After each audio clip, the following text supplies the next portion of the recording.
Podcast. The season has arrived where I try everything I can to make the space around me as cozy as possible. I don't particularly like winter. I much prefer long summer days. But there is something rather lovely about this time of year when the light is often magical and I can kind of cozy up with candles and a bit of knitting, and every time I go outside try and find the prettiest leaves I can, and always end up coming home with crumpled leaves in my pockets. But I'm very glad now that I am able to do a little bit of knitting. I knew not being able to knit over the summer that I was really keen to be able to for this time of year, because it's such a vital part of that autumn feeling for me. It sounds quite silly, but I really enjoy time spent on this sofa by this window with my knitting, often with a nice little bit of music. And so even though I'm not able to do as much as I'd like, I am able to get in at least a few rows every day, and to me that is very exciting and means that I actually have some things to show you this episode. So I'm going to start off showing you what I've been knitting on just here. Now this is a project I actually only started yesterday, and considering how little knitting I've been doing, this is growing quite quickly. I mean, it's really fun to be working on 5mm needles. This is hand-spun yarn. If you've been watching for a while, you might have seen me spin this yarn in a previous episode. If you go back a few, this is from fibre that I prepared and spun, I don't know when. I'll put a link in the description box below, and you'll be able to watch me spinning this yarn if that is of interest to you. So it's actually a heavier yarn than I was anticipating making.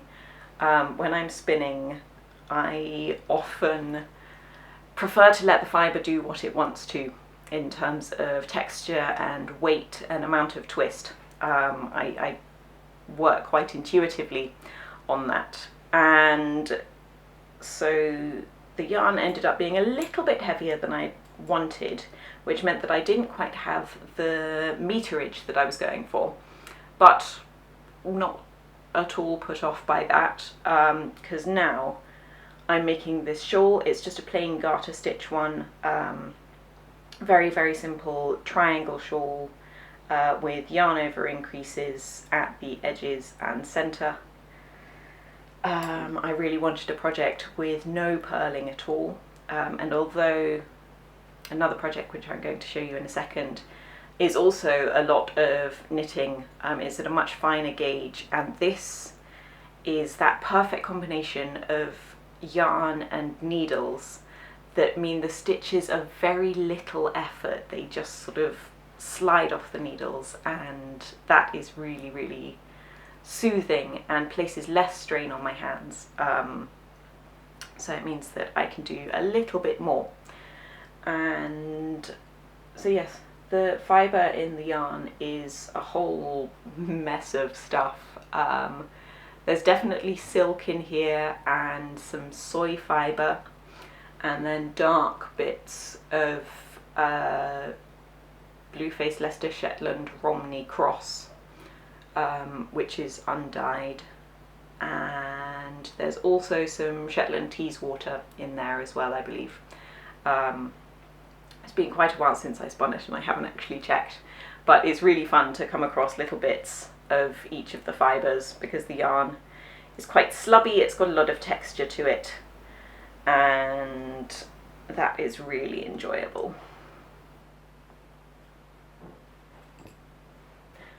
Now the next project is one that, if you've been watching the podcast for a while, you will almost certainly recognise. I have shown it quite a few times before because it's been on the needles for a good while. This one is a yoke jumper in Garth Enor, yarn. It's two different yarns spun to the same specification but from different fibres. And I've been working on this for a very long time because I had to take quite a break, and I'm finally at the stage where I've got about half the sleeves done. I'd say that's about half. I tried it on the other day. I'm not going to try it on now because it's an actual nightmare to get on because I'm doing the sleeves 2 at a time. It's sort of like trying to try on a jumper with handcuffs attached, and it's not at all fun, but also very entertaining. And so I'm finally making progress on this, and that is very, very pleasing. This is the one that is quite a fine gauge. I mean, it's 3.5mm needles, which isn't as fine as it could be, but I find that working small circumferences in the round with magic loop like this is just a bit more work on the hands, and so I've been working on this a little bit, but I have to be quite careful about managing how much I do. It's definitely at the stage where usually I would want to go for a sprint finish and just sit down and finish the sleeves in basically one session, which would not at all be advisable in this situation. When I tried it on, I actually like how this neckband is sitting. So the intention is that I will, because I started with the neckband, it saves you having to pick up stitches afterwards. I don't see the point in doing that really. And the idea is that it's double the width, so it'll then be folded over like that for a nice squishy neckband, which is a finish I really like. However, when I tried it on with the neckband as it is, it looked really good, and it's a much higher neck. I quite like that. So when it's finished and I can try it on properly, I'm going to see, before I stitch the neckband down, which I prefer. I will need to be able to wear it with collared shirts because I wear a lot of collared shirts, and that is an important consideration. I like to be able to have my collar poking out. So we'll see, but I really like how that sits, and when I've got the pattern written up I can include both options. I can say you can go for a thicker neckband, or you can go for a narrow folded one, or do twice the width of neckband and fold it over and have a thick folded one. That would be astounding. So many reasons to make your own clothes, so many decisions you get to make. So yes, we'll see how that turns out. And I'm looking forward to having it finished. I imagine, as long as I don't have another like aggressive wrist flare up, I imagine I should have this finished by the next episode next month, and hopefully it'll be out for test knitting by then. So I will be looking for test knitters hopefully within the next few weeks. And so there is a test knitting list on my website if you want to sign up to get an email when that call for test knitters goes out. So yes, that's that one. Very, very pleased with that. Really enjoying it. Wish I could do more on it. Now, additional one. I don't actually remember if I showed this in the last episode because I have been working on it. It just hasn't been very interesting to look at. I think this is the problem with a lot of navy blue stockinette. It's at a stage where it's sort of doing interesting things now though. I've got the neckline and shoulders on hold, and so I've got the fronts. Ooh. It is, oh, I've lost some stitches. Whoops. I'll pick those up in a bit, it's fine. I got the fronts on the cables, on the needles. I actually need to, do I need to swap them around? No, I don't. I just need to do my calculations for the neckline decreases, which is why I have not worked on this in a little while. Do you find that when you get to a certain point of a project where you've sort of ticked off a section and then you sort of put it down for a bit and let it stew, because it feels like you've sort of finished a little bit? I've definitely felt that with this. So this is a cardigan, well, sort of most of the body of a cardigan. It's going to be a v-neck. I like a v-neck cardigan, really don't like a crew neck cardigan. Not sure why, just not keen. And so it's going to have nice v-neck decreases, and then I'll pick up for the sleeves. And I think what I'll do when I get to the sleeve stage is I might do a little video, possibly for the next podcast episode, who knows, on how I do 2 at a time sleeves, because it's one of the things that's very easy once you've got your head around it. The first couple of times it can be a bit sort of, where am I picking things up, and you accidentally get things crossed over and knit from the wrong yarn and things. Once you've got it straightened out in your head, it's the simplest thing ever, and I really like it for not having to do one thing and then do that exact same thing all over again.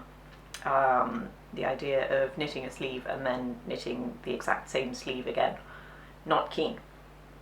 So 2 at a time sleeves, lots of fun. And so I think I'll probably do a video just to show how I do that and how I pick up the stitches for it. It's really easy. You just do pick up all the stitches for one and then pick up all the stitches for the other, and then just work them alternatingly, usually from the inside and outside of a ball. That's what I'm doing with this one. I've got outside of the ball yarn, inside of the ball yarn. When you do colour work or something that requires more strands of yarn, tends to help to have it in separate balls so they don't all get tangled, because then it can get horrible. I'm sort of going through a thing of, I would like to make a pair of colourwork mittens. I've made a couple of pairs of colourwork mittens, but I don't want to make one mitten and then make the other mitten, but also the idea of having that many balls of yarn attached again is a bit much. And so I think I need a better system for it. So we'll see how it goes. It's one of those things where you have to decide which thing is the least appealing and then go with the other one.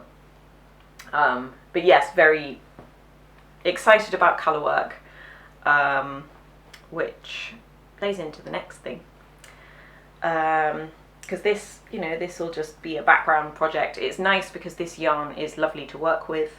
Sorry, I haven't mentioned the yarn. It's Erica Knight British Blue 100. The colour is Cloak. And it's a British Blue-Faced Leicester wool. Worsted spun. Really nice and smooth and very easy to knit with. Another one that is quite easy on the hands when I get it going. So I'm hopefully going to get myself around to doing the maths on that so I can finish up the front and then do the sleeves, and that will be enjoyable and pleasant. But yes, finding it hard to push myself to spend significant amounts of time in front of the computer these days, which I need to get back to, but don't enjoy it, so I'll get there. Yeah, next project. Next and final of the knitting projects is this one. Now this is a colourwork hat in my Mending DK yarn.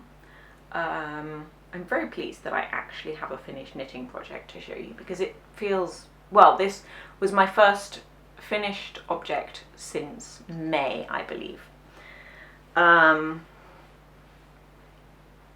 and where usually it takes me probably a Saturday afternoon to make a colourwork hat, where I say afternoon, often start around midday and be blocking it just before I go to bed. This one took about 10 days, which just sort of shows how much of a go slow I'm on with the knitting. But I'm really pleased with it. I love the colour combination. So this is sage for the main colour and then beech for the contrast colour. A lot of people recently on Instagram and things, when talking about this colour, have been writing beech as in the seaside. It's beech with 2 E's because it is named after the copper beech, which has leaves of this colour.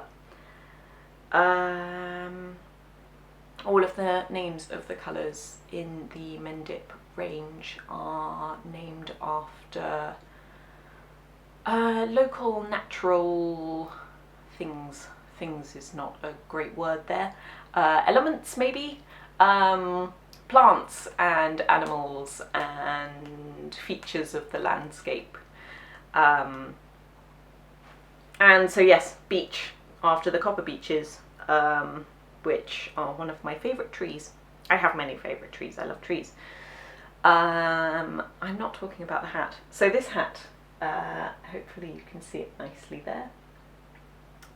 It's called the Weirdling hat because I just find the colourwork motif just deeply weird. I'm really not sure why. It didn't quite knit up how I expected it to. I really like it, it's just slightly bizarre. I think these little bits here look sort of like cherries or something, which I hadn't expected at all. And so yes, it's called the Weirdling hat. Weird hat by and for a weird person. And it's got a nice squishy double brim, but as with a lot of my hats, I have given an option for a single brim with a nice neat tubular cast on. This is going to be released this weekend. It's already been test knitted. There are some nice test knitted versions showing up already, which is really pleasing. I love seeing test knitted versions of things because they're the first glimpse at what other people are going to do with a pattern. You know, I'm still not at the stage where I come out with a new design and hundreds of people knit it. But just seeing anyone knit my patterns or with my yarn is so exciting. And so yes, if you are knitting with my patterns or yarn, please let me know. I'd love to hear about it. I'd love to see what you're doing.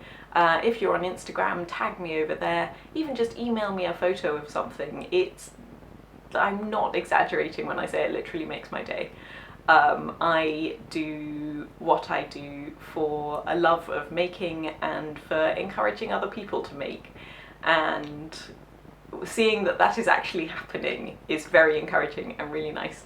So please do show me what you're doing, and I do hope that when this comes out, a few of you might decide that you want to knit it. And so if you do, keep an eye on my newsletter. I'll put a subscription link to that below because newsletter subscribers are always the first people to know when I do anything new.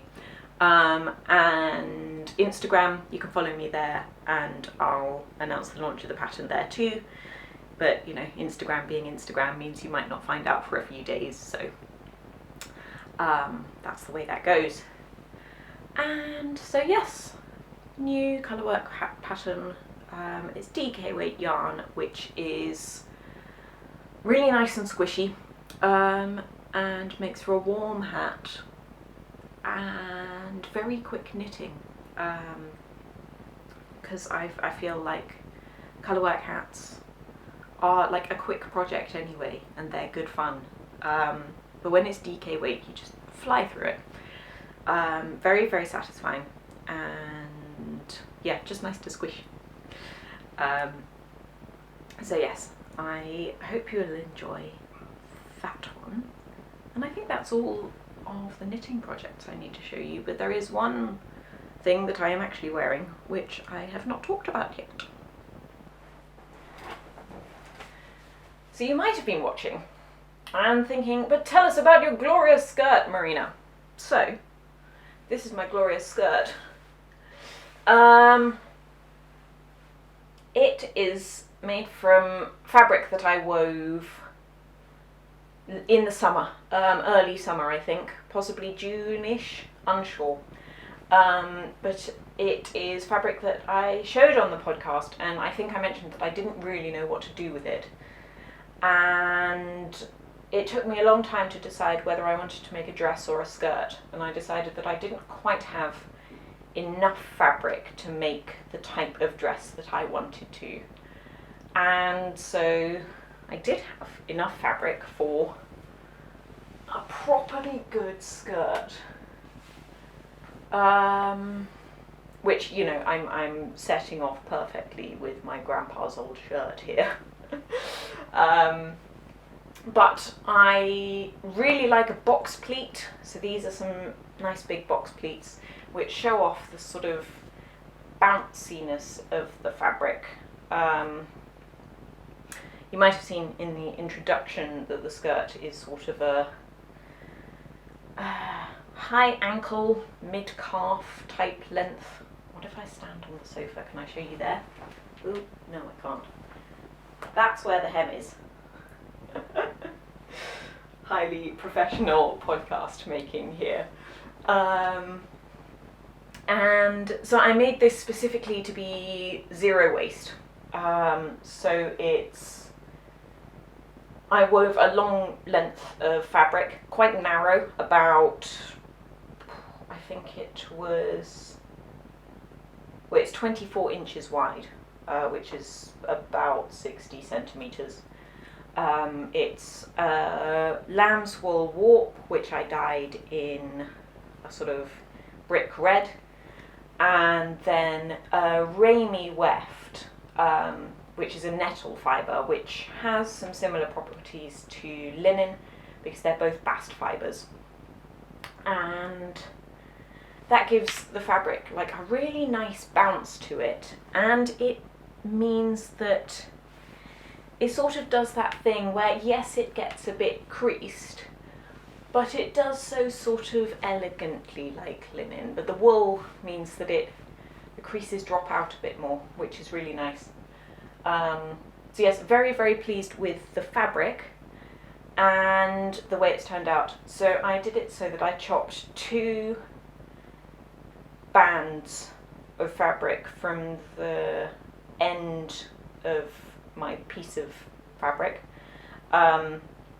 stitched those 2 together. I then had about that amount left over at the end of each strip, because they were just wider than I needed for the waistband.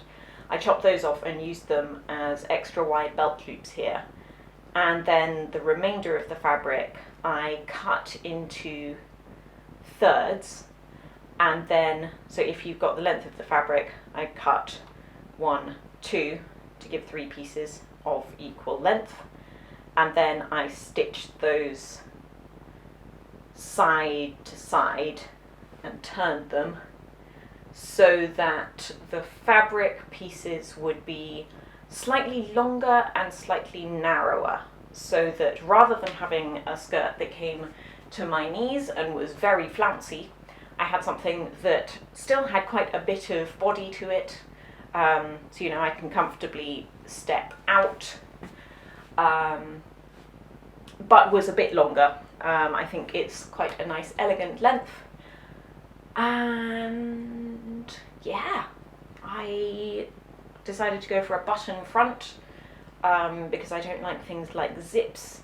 and I had a nice number of these, well, they're plastic buttons, but they're trying to look like bone or something, and I had quite a few of them left over from a shirt that I made for my husband a couple of years ago, and so I used those, and it is definitely a favourite. I am currently wearing it with another skirt underneath, just a fine cotton one, which is one that I tend to wear during the summer, and I usually put it away for the summer. It's a similar colour, I can show you. It's a sort of slightly more pinky colour, but it's just a bit shorter and it has an elasticated waist on it, so I wear it underneath because this fabric it's a slightly looser set than it probably should have been, which means that it is too sheer to be used on its own. So I just wear the other skirt as a petticoat, and that means that it's really toasty warm for colder weather. So yeah, skirt, really pleasing. So if you have any questions about the skirt,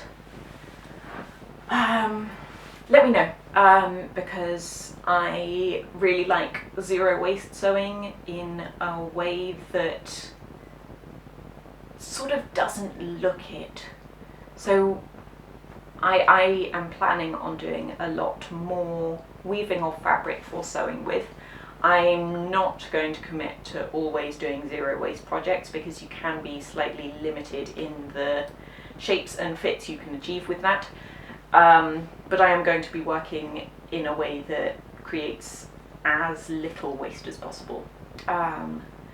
In this case, it's nice because I can just do the big box pleats. They add waist shaping but keep the fullness of the skirt. You can do the same thing with gathers, or if you don't like box pleats, then some other kind of pleat. I personally love a box pleat. And yes, so for dresses and things, to get a nice fit, sometimes you need to do a bit more cutting and shaping. Not always, but a lot of the cuts that I enjoy would require that. And I'm going to have to be quite creative with it, because a lot of projects that you see that use hand-woven fabric and are geared towards trying to waste as little of that fabric as possible, often those projects sort of look like that was the goal, whereas I'm trying to create garments where it looks like the garment itself was the goal rather than using the fabric creatively. I don't know if I'm expressing that particularly eloquently, but I like to sew for the finished item rather than the process. And that's even more so than with knitting. With knitting I tend to enjoy the process quite a lot. With sewing, I can get very, very stressed out with it. I get obsessive about it. I usually end up staying up way too late when I'm sewing because it feels like I should be able to make whatever it is I'm making in a day, and I will stay up until I'm far too tired and still haven't finished it, and then have to put it down because, you know, nerves are ragged by that point. And so I find sewing a much less relaxing process than knitting.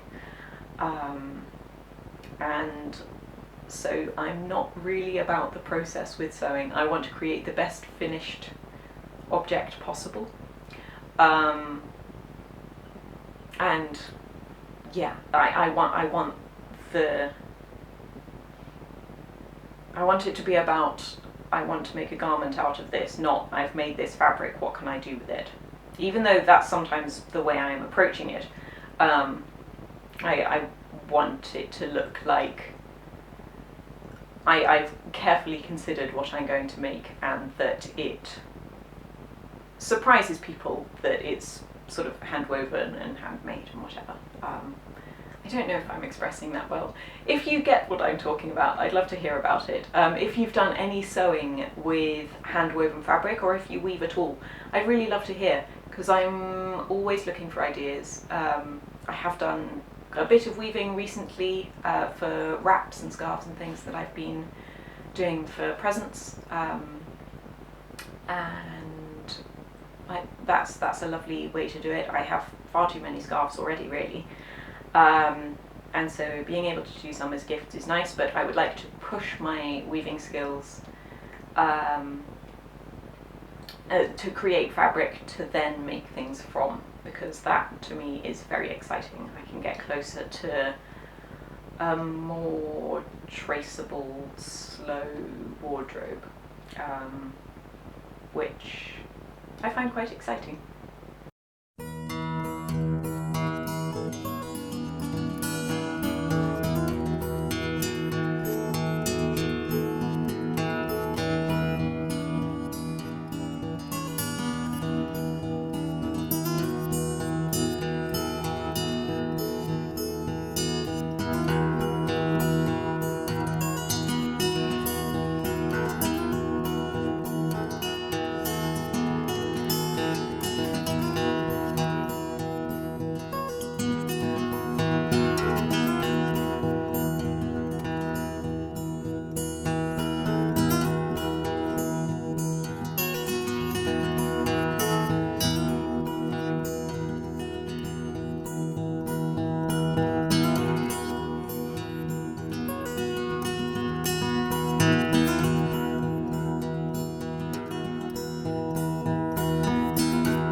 Now, as someone who makes clothes on a fairly regular basis, it's always tempting to get very excited about the new and forget about or discard the old. And I am very much about looking after the things we already have in addition to creating new things. I don't really go for minimalism. It's not a thing I'm capable of. So I'm going to show you. I have this shirt. It's very much a favourite one. I've had it for years. My little brother gave it to me. It used to be pale blue. I dyed it green. And I wear it a lot. And it has worn through on the elbow. And so I'm going to try and fix it. Now, I've shown darning on the podcast before. On a couple of occasions I've darned socks, but darning a cotton fabric like this is quite different because it doesn't have any stretch in it, and darning thick wool socks, you can sort of get the yarn that you're darning with to integrate into the fabric, whereas that's more difficult with this.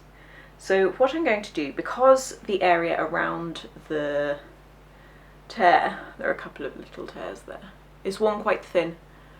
So I have a tiny scrap of silk here. This is just a silk habotai.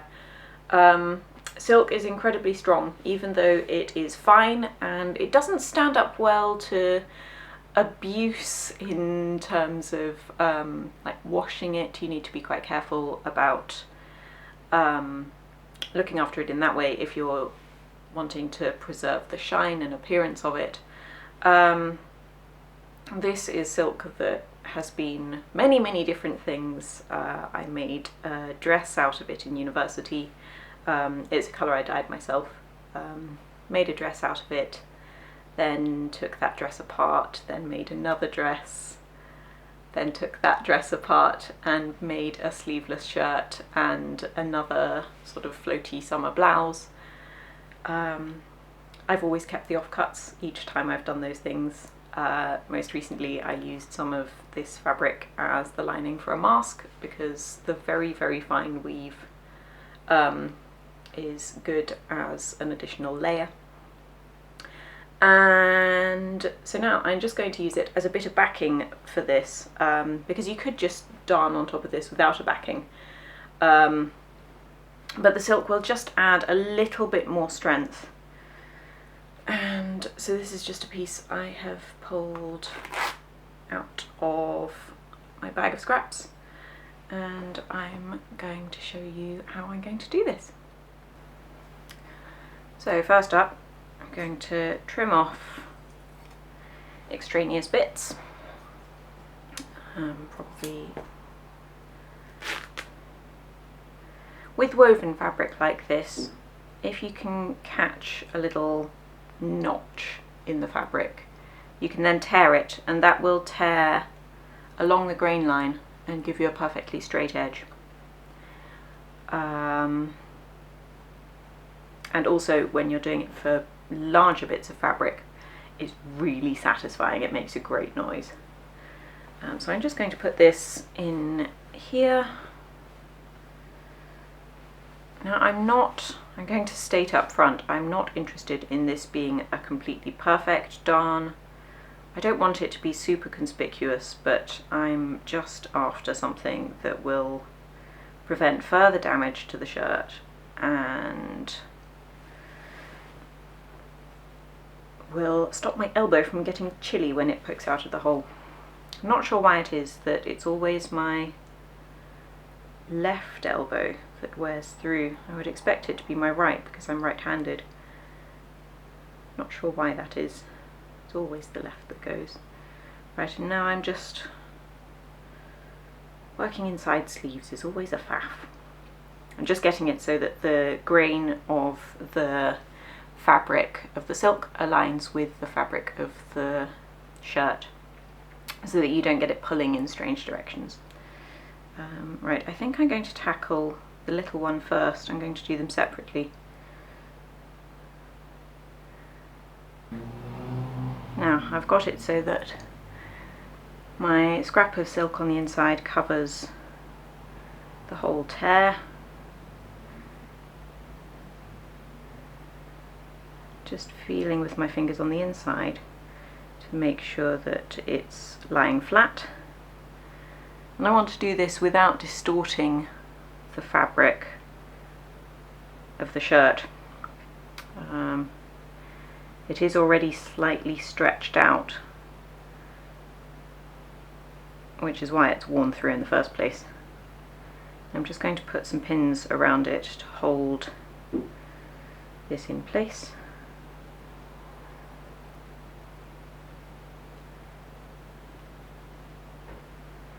In fact, I'll pin the whole lot now and then do the stitching.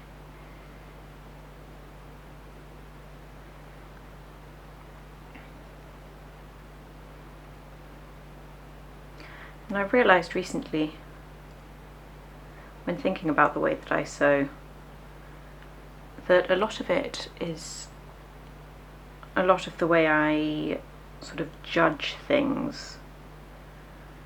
I use my fingers as much as my eyes, sort of feeling where the fabric is, and if I'm stitching by hand, where the needle is.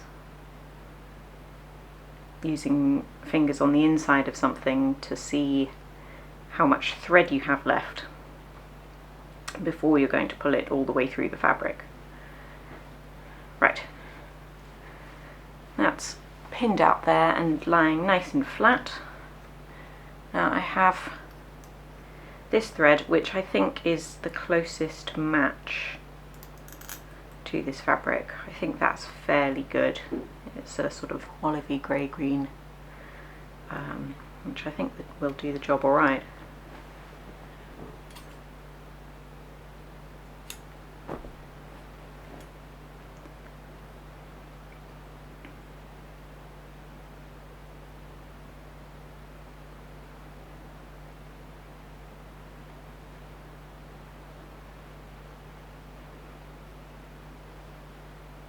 Now for a lot of things I hold thread double for strength, but for this I'm going to try holding it single. And I'm going to go through over here.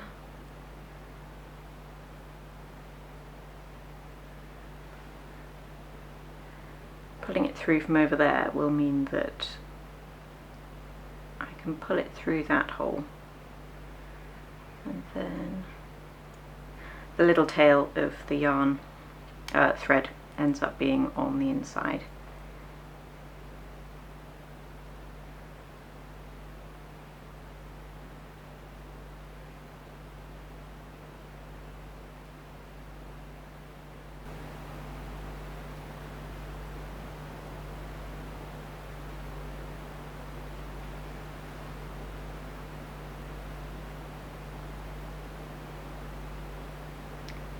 Thread's just tied itself in a little knot there.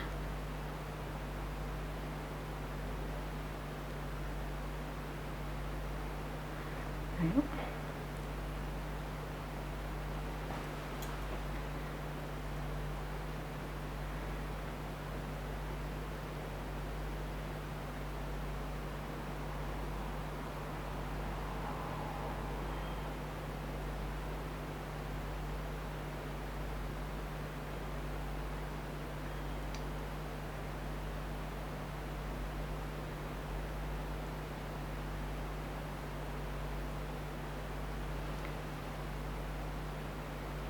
And so I'm doing this much like I would for darning a sock, working just back and forth.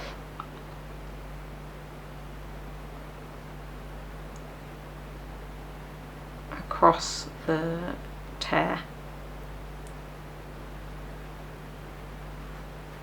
And going a good way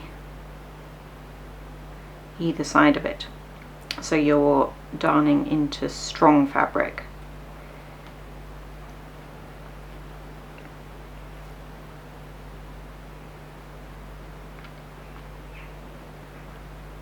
Because it's the surrounding fabric in combination with the thread that you're using to stitch with that provides the strength to mend the tear. I'm actually really pleased with this colour thread. It's not showing up much at all.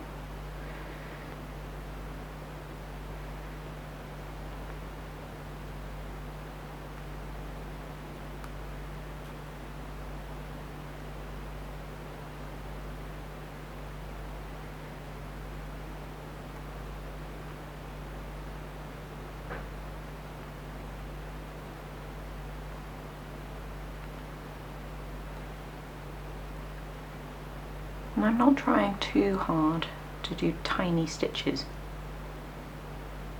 Tiny stitches would be nice. And probably a bit less visible. But they do take an awful lot longer. And that extra time makes me much less likely to do any darning at all. And I'm very much a done is better than perfect person, and I just want to be able to wear the shirt, so this will mean that I can. And it's the sort of thing we don't spend a lot of time staring at people's elbows, and so generally it's not going to be all that visible at all.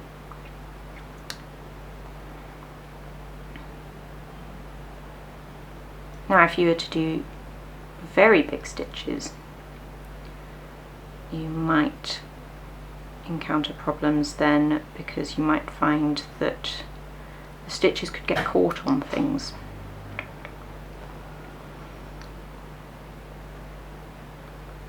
But it's not really something I need to worry about with this size of stitches.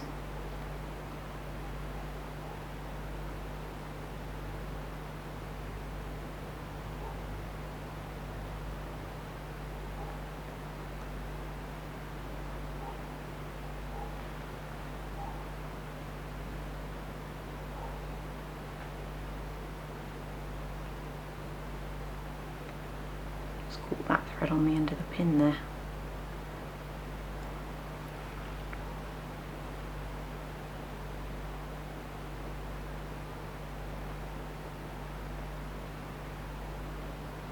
Occasionally just stretching out the fabric a bit so that it doesn't pucker. because the darn stitches can tend to pull in the fabric a bit and then it looks all lumpy, and that will draw far more attention to the mend than slightly imperfect stitches.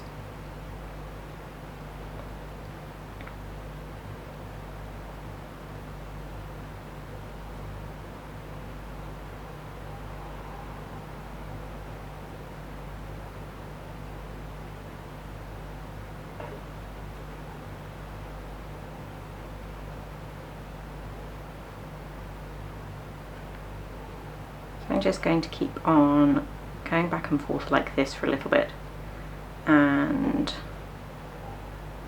I'll come back to you when I start working in the opposite direction.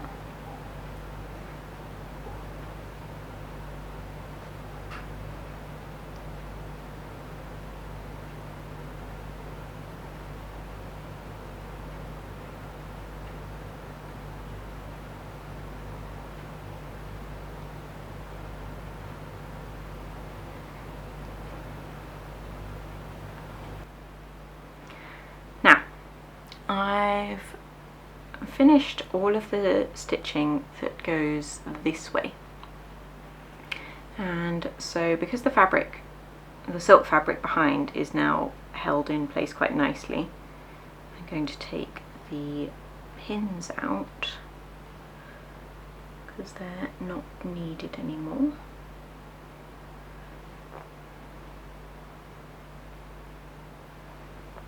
Now you might be able to see that I've done quite a large area of stitching, so the original tears were here and here, but I've also stitched back and forth all over this area because where I had the pins holding the silk in place, it was beginning to make holes in the fabric, which was really showing how weak the fabric is.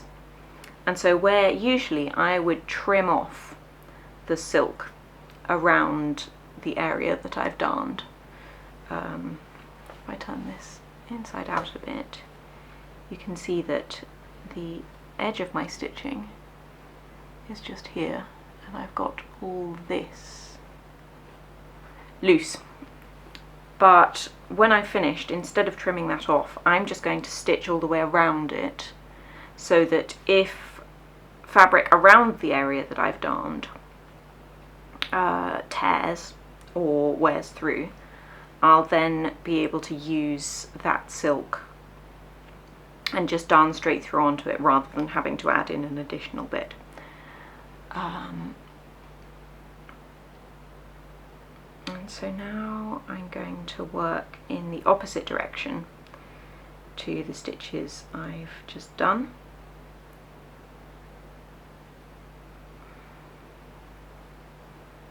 And that will add additional strength, and it sort of mimics the woven fabric. Sorry, going this way, I'm going to have to hold from this direction.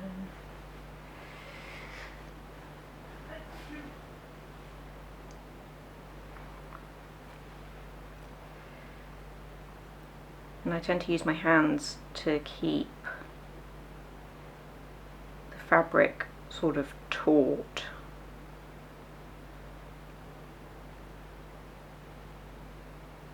As I'm stitching.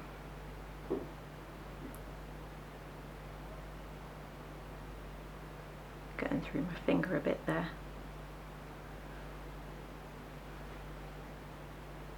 If you do a lot of sewing and you're not very precise about it, as I am, you end up with really quite tough fingers. I'm amazed that I have any feeling at all left in the ends of my fingers.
I'm out of thread there, so I'm just going to join on some more thread, and I'll carry on stitching as I have. So now I finished all of the stitching. You can see it's a little bit puckered there, that's sort of inevitable.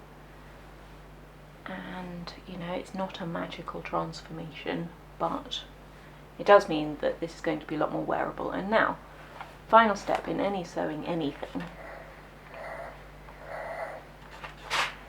I've got to give it a bit of a press.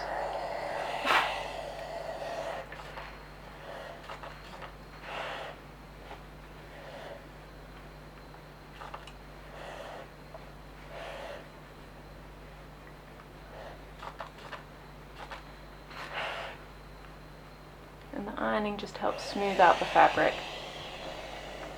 And there we go. It's not perfect, you can still see where it is, but from a distance that is going to be quite wearable. So overall, I'm quite pleased with that. It's not completely invisible,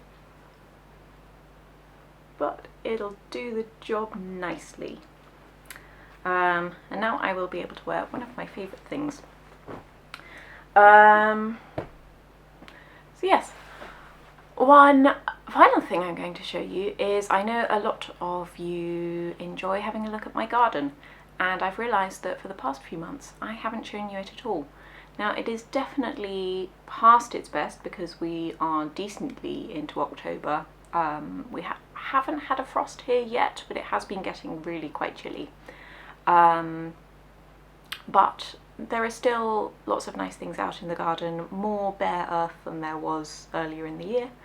But I just thought I'd take this last chance to show you before everything dies. And so I hope you'll enjoy a quick look at that. So I've had this Acer for a little while, and it's glorious this time of year, and it's just losing its last leaves, as is that ginkgo over there, which we rescued from the garden centre, and I'm hoping it'll get a bit better. The amazing thing at the moment is the nasturtium, which we really didn't expect to do that well, but it's climbed all the way up the fence there, and these wallflowers have finally done something. You can see there's nasturtium everywhere. Still got hollyhocks out, which is surprising, but they don't stand a chance against the wind up here. That was a tripod of sweet peas, which is now mostly nasturtium because the sweet peas are over. Things like the rhubarb there are dying back, and the rudbeckias are all ready down to their seed heads, which I think are going to be really pretty over winter. And this pineapple sage here is just starting to flower, and I'm so glad that it is managing it just before the frost hits, because the flowers are really pretty, sort of red little tendril type things. Not many things left in the middle bed here. There's rudbeckia there, isoplexis. The coreopsis is still doing nicely, as are the calendulas. More nasturtiums over here, and the wallflowers this side haven't flowered yet. The verbascum is still going strong. I'm really hoping that at some point this cotinus is going to be taller than the other plants around it, because that's meant to be a nice big shrub. That's sweet peas that have gone over. Nice amount of purple kale, which will keep us going all through the winter. And this is a little bed of buckwheat, which has been flowering for a while, and it looks like the seeds are just beginning to form. So I will be really excited to see if we can actually harvest some buckwheat. Over there we used to have the tomatoes, but they've all gone over now, and we've got the last ones ripening in the kitchen. This squash plant, we've actually harvested the squashes off it, but we're just leaving the plant there to keep the soil covered. I'm not expecting any more courgettes from this plant. Little snail in the flower there. and we've got these chamomiles popping up all over the place. That's more buckwheat in the distance there, and then turnips and our garlic, which we planted a few weeks ago, which have all sprouted nicely, so hopefully we'll have a really good crop next year. And then just on the left there is the wove bed. But we've had really good amounts of turnips this year. They're really, really tasty. These ones are a Tokyo F1 cross, which are best to harvest when they're about the size of golf balls, and they're really crisp and tasty. Not like the big purple turnips, which I'm not keen on at all. So yeah, not a huge amount happening, but there is still some niceness going on. I'm really pleased that the nasturtiums are still doing things. I really hope that you enjoyed that look at the garden, and I'm really hoping that the flowers that we still have remain for a good while, and then fingers crossed we'll get some nice frosty mornings where everything goes all magical and sparkly. And for now, that's all I have to show you.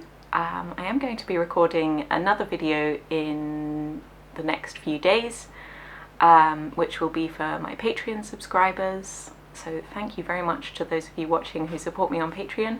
If you like my videos, please do subscribe to this channel, and if you want additional videos, I produce an extra one every month for subscribers on Patreon. And so in the meantime, I hope you've enjoyed this episode, and I will catch you next time.